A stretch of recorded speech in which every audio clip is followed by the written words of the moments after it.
E fala, meus Bitcoiners, como é que vocês estão? Vamos para mais um dia de análise do mercado cripto. Eu literalmente acabei de gravar um vídeo inteiro fazendo análise de tudo, mas eu tô regravando porque esse microfone aqui ele estava configurado para a live que eu fiz ontem com o Caio, o cara do mercado. Inclusive, se você não viu, a gente fala de todo o contexto aí sobre a crise no mercado cripto, quais as corretoras que são confiáveis agora e o que você precisa fazer com seus Bitcoins nesse momento de indecisão. Eu vou deixar fixado aqui no primeiro comentário para vocês estarem assistindo logo depois desse vídeo, tá?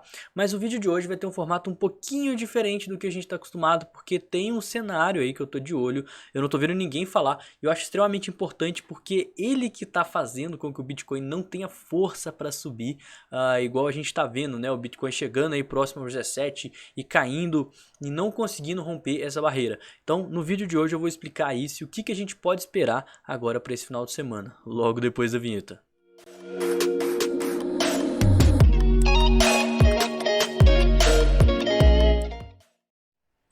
Pessoal, já cortando de cara para o nosso gráfico, eu tô aqui com o gráfico do Bitcoin. E a primeira coisa que a gente precisa assumir é que estamos numa tendência de baixa, tá?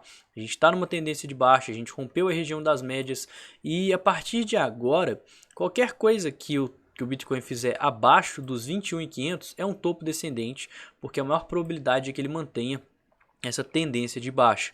Outra coisa importantíssima é porque ele não está conseguindo passar dos níveis de Fibonacci, que são níveis de extrema resistência, tá? Então a gente tem aqui a região de 618, 382, que devem servir de resistência juntamente com a região das médias, tá? As médias também podem muito bem segurar o preço. E agora a gente está vendo já a média de curto período passando para baixo aí da 382, tá? Então provavelmente a gente, mesmo vendo um movimento de volatilidade, essa região tende a segurar. E além disso, vou até limpar o gráfico aqui para mostrar para vocês, a gente tem esse indicadorzinho que eu chamo de VPVR, olha só, esse aqui, ó, essas barrinhas que eles mostram a quantidade de negociações que acontecem por faixa de preço. E olha como tem muita negociação aqui próximo aos 19 mil dólares. O que isso significa, Arthur?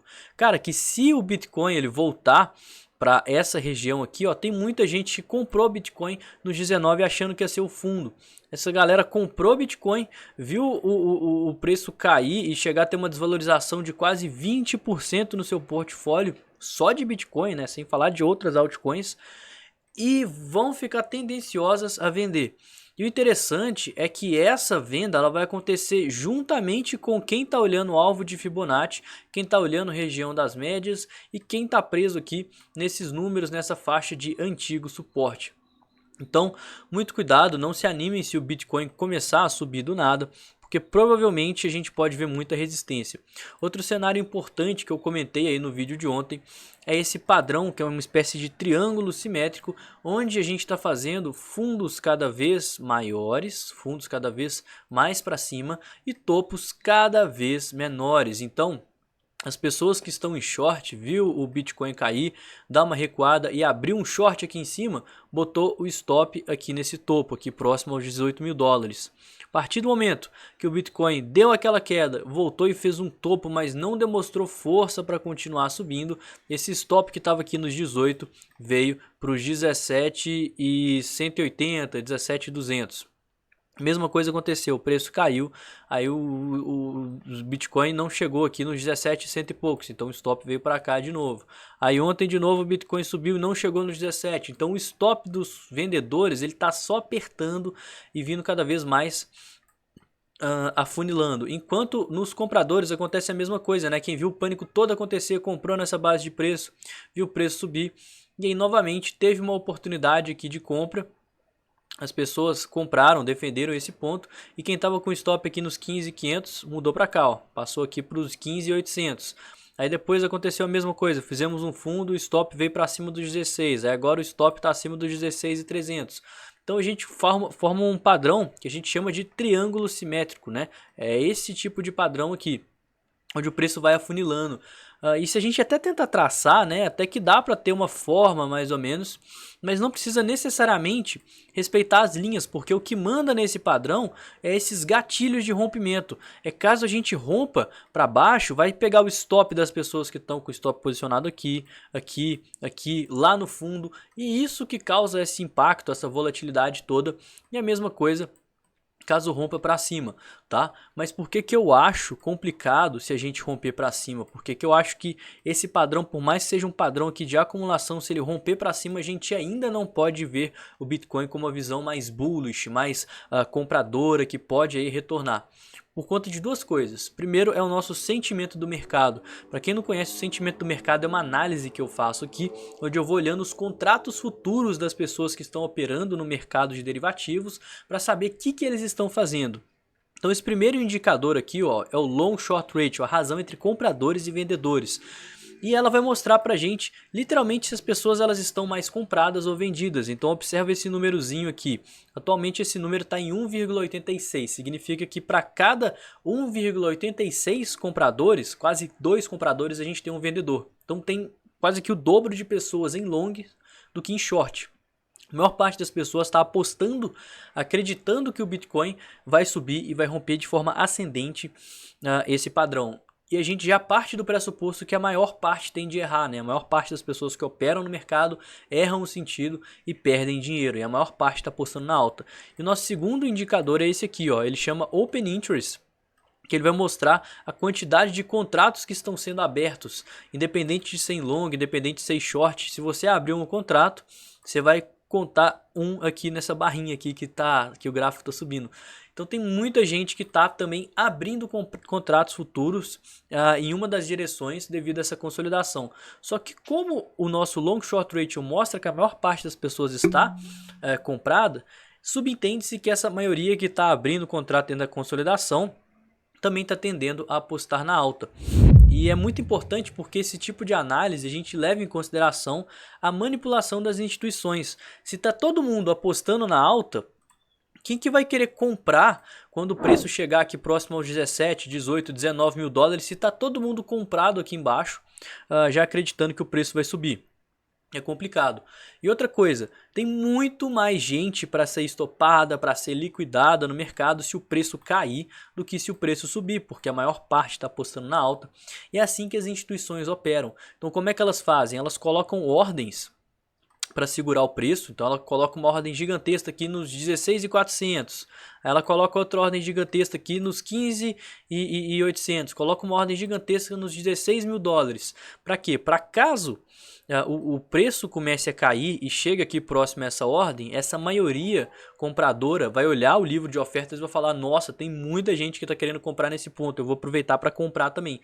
Só que na verdade esse tanto de dinheiro alocado não são várias pessoas, e sim uma única instituição, uma única baleia que vai simplesmente cancelar essa ordem e fazer com que todo mundo que está utilizando essa barreira de tokens, achando que está todo mundo querendo comprar e botando o stop abaixo disso, seja estopada, seja liquidada.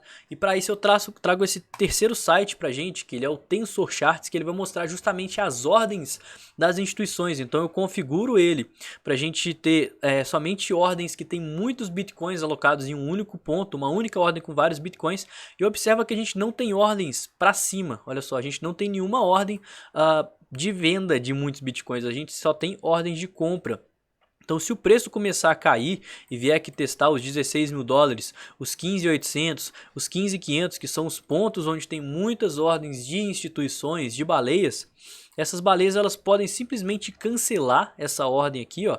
Ah, o preço chegou aqui nos 16, essa instituição que está com esse tanto de Bitcoin alocado aqui nos 16 vai cancelar essa ordem e aí o preço vai poder passar direto dos 16 mil dólares, pegando aquele tanto de stop e liquidando aquele tanto de gente, uma vez que está todo mundo comprado. E eles não vão fazer isso agora porque a maior parte não está comprada, está vendida. Então se o mercado subir, vai estar todo mundo ganhando dinheiro, todo mundo apostando na alta e vão ter poucas gentes que vão estar em short para ser estopada e ser liquidada. Sem falar, galera, que igual eu falei no começo do vídeo também, tem muita gente presa aqui nos 19 mil dólares, 18 mil dólares, 17 mil dólares e essas pessoas vão ser uma forte pressão vendedora também para o preço. Por isso que eu acho que caso a gente veja o rompimento ascendente dessa figura, tem boas probabilidades da gente não ter uma reversão de cenário e não ficar bullish por agora, porque tem uma série de fatores que estão mostrando pra gente que as pessoas elas já estão, primeiro, em sua maioria, acreditando no rompimento ascendente, a maioria tende a errar. As instituições, elas não têm interesse em estopar e liquidar quem está acreditando na queda, então não tem muita liquidez para sair pegando stop e impulsionando esse preço para cima.